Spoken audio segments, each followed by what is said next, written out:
Recently, the military blockbuster Towards the Ocean has sparked heated discussion across the global internet. The fleeting glimpses of a new aircraft carrier in the film have pushed the curiosity of military observers worldwide to its peak. But the question on everyone's mind is, are the 19-year-old recruit, Jian, and ship number 19 really the long-rumored Chinese nuclear-powered aircraft carrier? This mystery, which has lingered for years, has finally received a direct response from the Ministry of National Defense. Today, we will examine the ins and outs of this matter, and the true situation from an objective perspective on global military development. Not long ago, a 19-year-old recruit named Jian appeared in the closing credits of the film Towards the Ocean. The homophone, Jian, quickly drew widespread attention, combined with the fact that three other characters in the film, Liaoning, Shandong, and Fujian, correspond exactly to the Liaoning, Shandong, and Fujian aircraft carriers. The public widely believes that ship No. 19 is the next nuclear-powered aircraft carrier. In response to this speculation,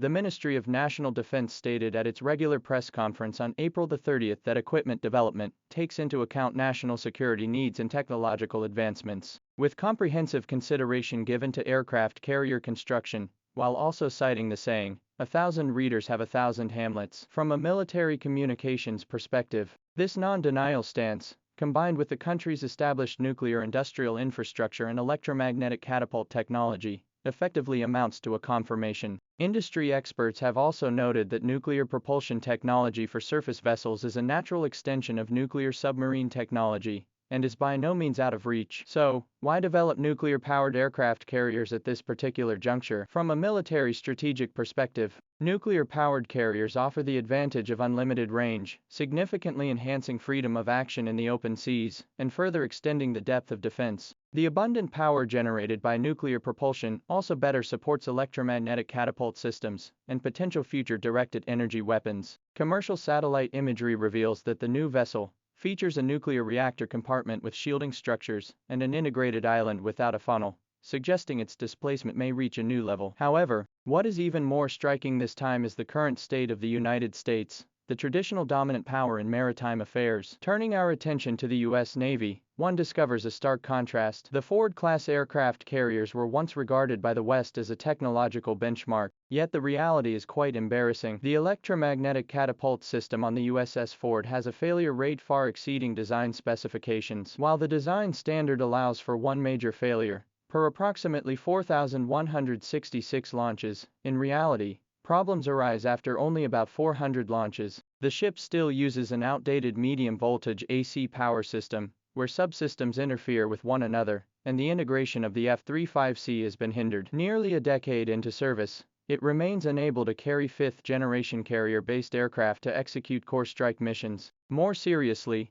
the U.S. shipbuilding industry is in decline. The average age of workers at major shipyards is as high as 56. There is a shortage of personnel, and the industry relies on external suppliers for core components. Due to various hidden risks, including clogged pipelines and metal fatigue, the USS Ford was forced to withdraw early from its frontline operational area, and faces a major overhaul lasting over a year. This has disrupted the U.S. Navy's global force rotation, and the outside world has begun to reassess America's ability to maintain large-scale equipment systems. Looking at aircraft carrier development on the other side of the world, the situation is starkly different. From the refit and commissioning of the Liaoning, to the fully independent construction of the Shandong, and the breakthrough in electromagnetic catapult technology achieved by the Fujian, nuclear-powered carriers are now also nearing reality. In just over a decade, China has traversed the same path that took Western, developed nations decades, or even centuries, to complete. Every step has been taken with steady and solid progress.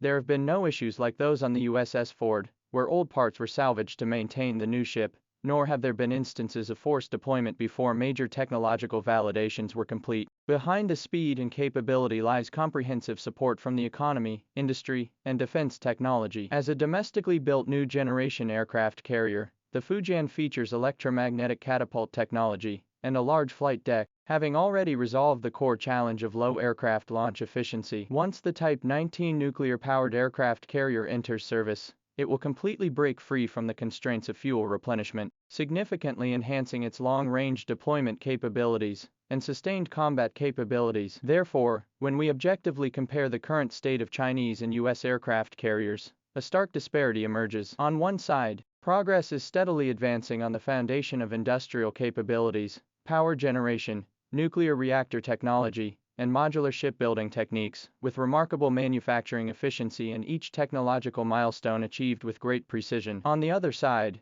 the U.S. is hampered by a massive and aging fleet, with new warships repeatedly suffering from reliability issues that fall far short of expectations, spiraling costs, supply chain shortages, and forward deployment plans that are constantly being disrupted. The root cause of these starkly different development trajectories lies not in the superiority of one or two pieces of equipment, but in the underlying logic of national defense development. The official response is very clear. The nature of a navy is determined by a nation's own security needs and accumulated capabilities. For any major industrial power with a long coastline and extensive maritime interests, the development of nuclear-powered aircraft carriers is precisely aimed at protecting distant maritime interests, energy corridors, and global trade hubs. This development path does not pursue global hegemony, but instead advances technological breakthroughs step by step in accordance with the nation's industrial base and defense requirements. From ski jump ramps, conventionally powered carriers, and electromagnetic catapults to the upcoming nuclear-powered aircraft carriers,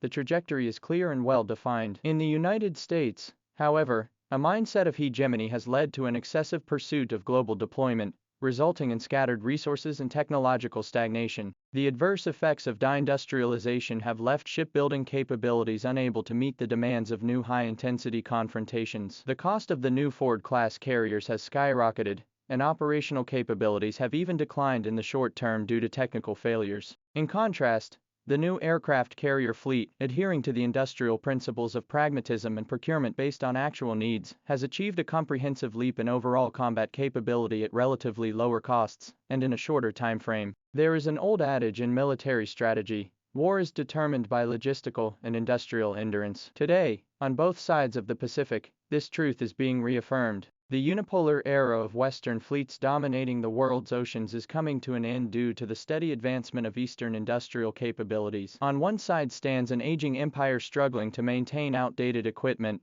and attempting to intimidate the seas with the remnants of past glory. On the other, a large surface fleet equipped with all-electric propulsion systems, a robust nuclear industrial base, and cutting-edge modular construction capabilities is rapidly taking center stage in the global militarization of the oceans. This fundamental reversal of power is less a matter of sheer numerical superiority in military hardware than it is the inevitable outcome of a powerful continental industrial power advancing into the true deep blue ocean. In the past, the media often debated when the gap would narrow, but the current reality is that a situation has already emerged in which China holds clear advantages in shipbuilding volume, maintenance capabilities, and breakthroughs in high-tech innovation. When the 19th nuclear-powered aircraft carrier is launched as scheduled within the next decade, and when it deploys alongside a network of mature fifth-generation stealth fighters and drones, the era in which it was once believed that only Washington could project superpower military might across the oceans will be completely rewritten.